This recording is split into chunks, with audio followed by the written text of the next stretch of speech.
Hi, friends. I hope you're having an amazing day.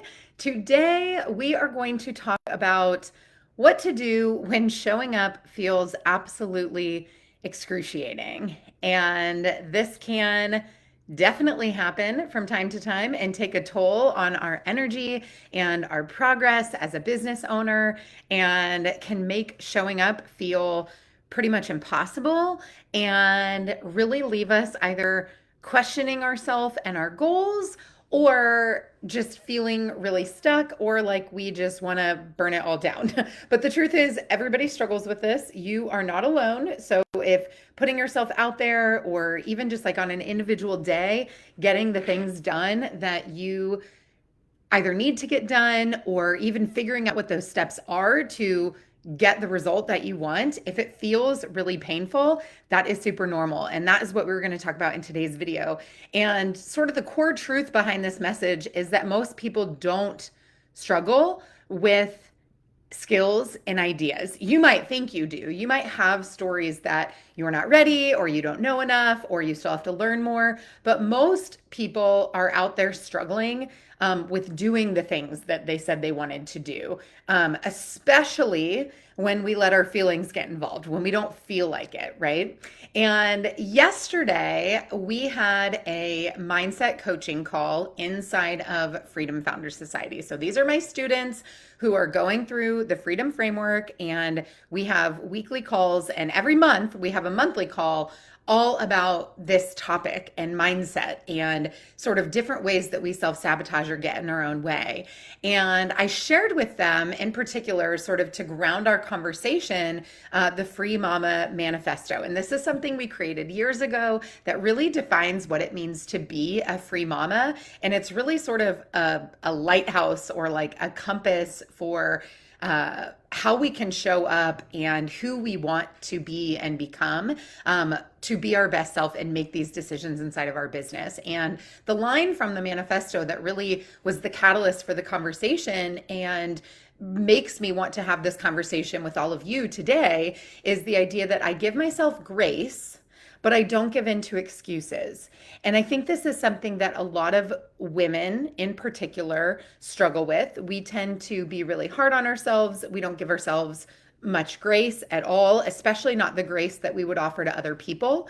When we are talking about starting a business and ambition, we tend to really get into this more masculine energy.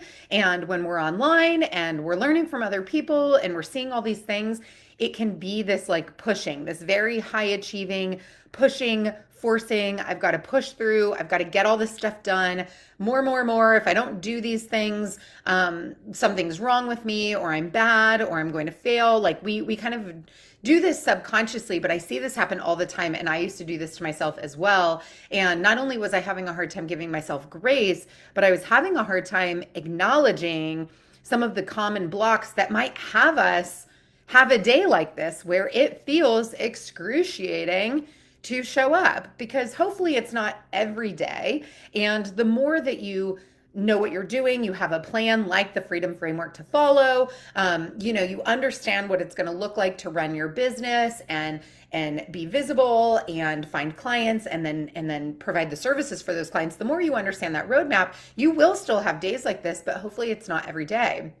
And so how do we figure out the difference between like a day where I don't feel like it because maybe there's a real reason why I should not be pushing and doing it anyway, versus giving into excuses of something feeling challenging, uncomfortable, new, and sort of we allow internal or external things to sort of give us this like, well, not today. Like, I'm going to kick the can down the road. I'm not going to show up, but like, I had a lot of laundry, or whatever that would be, that would be more of an excuse versus giving yourself grace. So I think first we have to acknowledge like, what are some of those common blocks? And for women, and this was a big part of our discussion yesterday, it can be our hormones.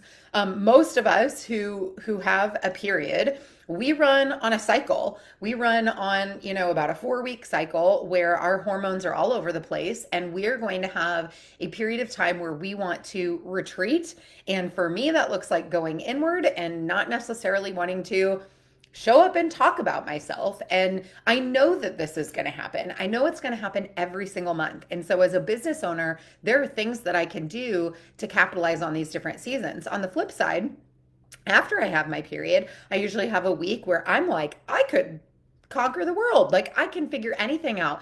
I have tons of ideas. I feel extremely motivated, which we'll talk about more in a minute. And so when we are aware of these blocks that we might have, that if we're not paying attention to our bodies and these cycles, it might just feel like, what's wrong with me? Like, why am I not motivated? Why does showing up feel so impossible today? Whereas when we are aware of some of these triggers for ourselves and side of these cycles, we can just give ourselves that grace of like, well, I don't feel like it today, but I know in a few days I'm going to be kind of not just back to myself, but maybe like a 12 out of 10, right? And so we can start to plan on our calendar for these different, waves of highs and lows. Another thing that happens to a lot of women is burnout.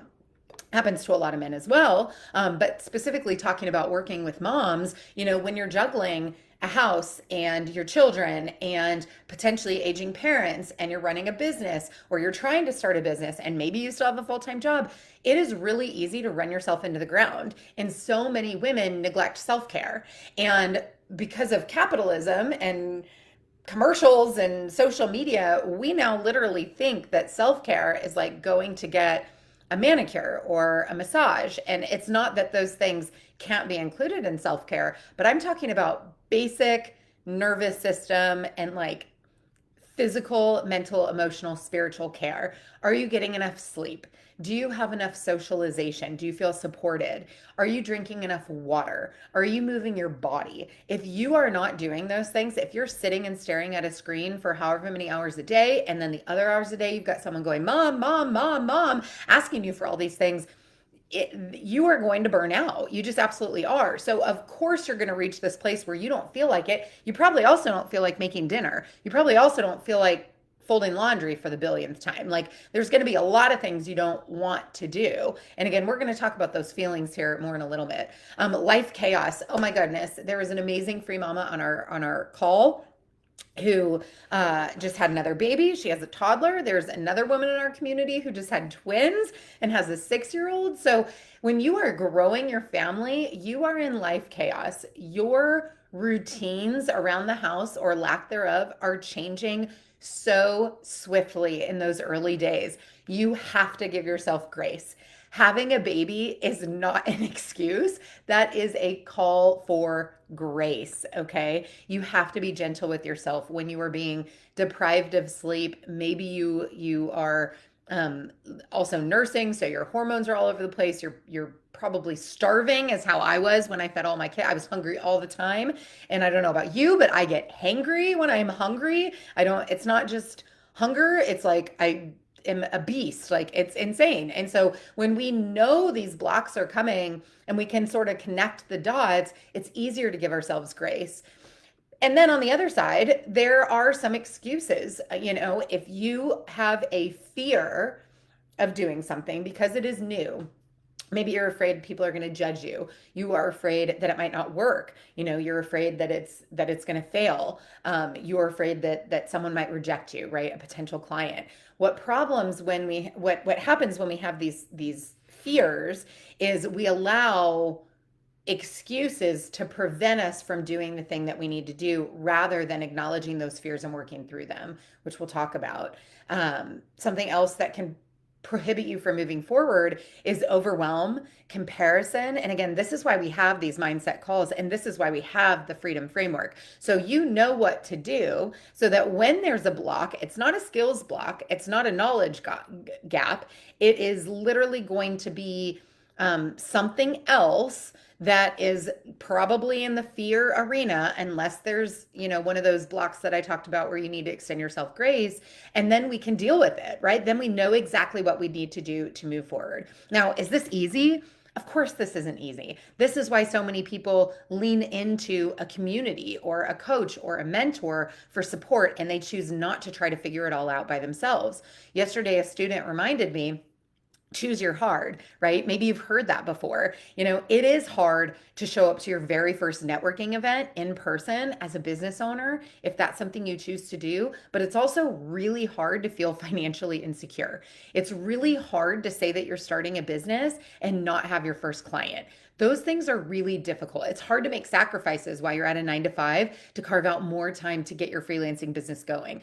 It's hard to be at a 9 to 5 that is, sucking your soul dry. These things are all difficult. And so it's a matter of choosing your hard, right? If the hard thing of showing up to the in person networking event or telling others about your business or investing in yourself and having that support that you might need to help you get out of your own head, if those things feel hard, remind yourself of the hard that drew you to desire to start freelancing or start your own business in the first place. And then we get to choose our heart. And I think sometimes when we step back and we look through that lens, it can be really helpful. Now, speaking of hard, what I don't want you to do is to go back into sort of that really masculine energy of like, it's hard, but I gotta push through. Like if you started your period yesterday and you feel like your vagina is going to fall out anytime you stand up and you got cramps out the wazoo so bad your back hurts and all these different things are happening,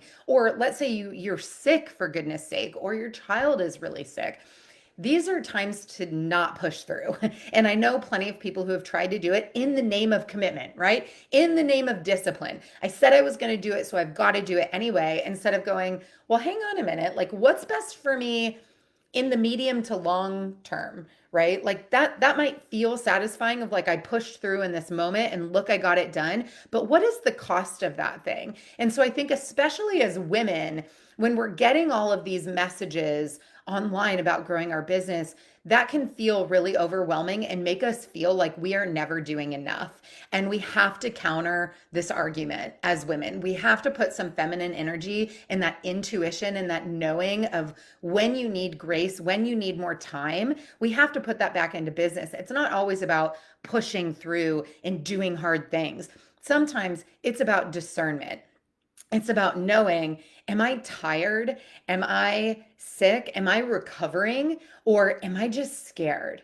And when we're scared, we do have to level up a little bit. We have to know, what questions do I need to ask myself? What are the things that I need to consider when I can be aware that there is a fear that is making it feel impossible and excruciating to show up, instead of a legitimate reason why today is just not the day. And so here's what we can do instead. I have 3 sort of takeaways for you that I want you to tuck into your tool belt. So when you have a day like this where you are struggling to do the thing that you said you wanted to do, when it feels particularly difficult and you have decided that it is not a grace day, it is an excuse day, or maybe even on a grace day, maybe there's something else you can do. But instead of beating yourself up over it, instead of saying I'm going to burn it all down, this was a stupid idea, I quit, instead of doing anything like that and sort of walking away and giving up, there's 3 things that I want you to feel out first. Okay, the first is to ask yourself, what can I do today? What can I do today? So very recently, I actually had to take a kiddo to the emergency room. It was in the middle of the night. If you know me, you know I love my sleep. Of course, it was a no-brainer to take her, but I had some projects I was going to be working on the following day, and I just knew immediately when we left for the hospital, that was not going to happen. That had to move. I didn't beat myself up about it. I did not try to push through and do it anyway because I said I would. I immediately extended myself grace and knew that my family was going to need me, that I was going to be exhausted, but I still asked myself, what can I do today? I was able to get caught up on some messages. I still was able to take 2 calls that day. I didn't need to cancel them. It didn't interfere with anything, including the care of my child. Was I a little tired? Absolutely. But it wasn't about all or nothing. It wasn't that black and white thinking of like, well, if I can't do everything I said I was going to do, then I'm just going to I'm done for the day. No, it was, what can I do?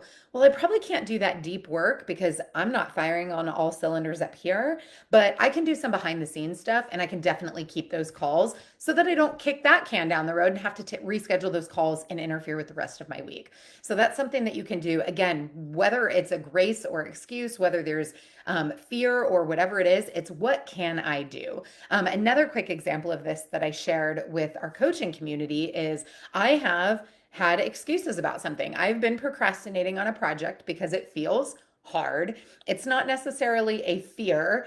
It's just I keep procrastinating the thing because it feels difficult to implement. And it has to do with video production. And so what I did, because I knew it was like running into a wall, if you've ever had that feeling. Like every time I tried to start it, it literally felt like I was just running full speed into a brick wall. And so what I did that day, because I didn't want to lose the whole day of productivity or the time I had blocked, I said, what can I do? And so even though I didn't get the video production done that day, I was able to set, like, let's say this was like a 5-step process and video production was number 1. I was able to complete steps 2 through 5 that day. So once I was able to get the video production done, everything else was already set up and ready to go. So what can I do today? It's not about finding avoidance and never getting back to the thing, but it's about not having that black and white sort of all or nothing thinking of like, well, the showing up felt painful, so I'm just not going to do anything today. We're not going to be able to do that. Okay. The second tip that I have for you is to break the thing down into really, really baby steps instead of avoiding it altogether. There is a book and a saying. The book is great. It's Ryan Holiday. It's called The Obstacle is the Way. And that's basically what the book is about. The obstacle is the way. I had a student say, like, there's this thing that I'm avoiding. I have like built an entire house around it with a door and locked the door and built a moat around it, right? Like I'm not doing any of these things. I'm avoiding it completely. And so instead of avoiding it, because we know you're not going around the thing that you have to do, you're not going to go under it, you're not going to go over it, and locking it up certainly doesn't solve the problem. The obstacle is the way. So how do we break it into baby steps so that you don't avoid it altogether? Let's say, for example, you have a goal to go live. You want to make a video and you want to do either, something on Instagram or Facebook, LinkedIn, whatever it is. You want to do a live video or you want to go speak somewhere live. A baby step might be writing out a script and just recording yourself. Maybe you never share that recording, right? Maybe nobody ever sees it. Maybe the next baby step is to record it and then post it, right? Before we start going live. Right? So what's one small thing that you can do that maybe it's not the full thing, but it's something. It's some sort of progress. And what starts to happen here is you're going to get your reps in. You are going to realize that you are more capable than you thought. I know for me, when I first started the Free Mama back in 2017, I had a coach who said, you are going to go live. And I went straight to going live, but I thought it was going to kill me. I really did. I'm like, I am absolutely not doing that. And I would say for months and months and months, my stomach would twist in knots. I would feel literally sick. I was so nervous. Now, years later, I don't even think about it. It's just not a big deal anymore. And I know that you have these examples of these types of things in your life as well. Things that used to feel hard, they used to be unknown, they used to really feel scary or challenge you, and now it's just not that big of a deal.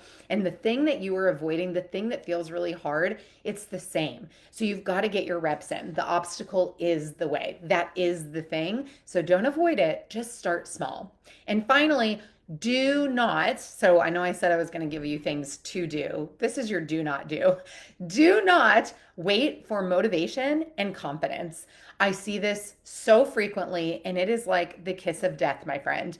If you are waiting to feel motivated, that motivation may never come. That is a fleeting, unreliable feeling, sensation, idea that we get. Like I mentioned, like I usually only feel motivated the week after my period. Well, I can't function as a mother and have and an adult and a business owner 1 week out of the month. Okay. So I can't rely on that motivation because I don't know when it's going to show up. And I can't really wait for confidence either, especially when we're talking about doing something new. Most people don't feel confident when they're doing something new. So if showing up feels really hard and you're like, well, when I feel confident, I'll show up, or when I feel ready, or when I feel like I know enough, I hear these things all the time. And my love, it just does not work that way. You cannot wait for these things. So what do you do instead? Well, you need to focus on your habits and you need to focus on being brave. You got to put your big girl pants on and you got to find some courage. Remember, we're baby stepping, so we're not going for the whole kit and caboodle necessarily. So you've got to just focus on finding that courage instead and breaking it into small habits. Why are habits so important? Because habits help you do things even when you don't feel like it.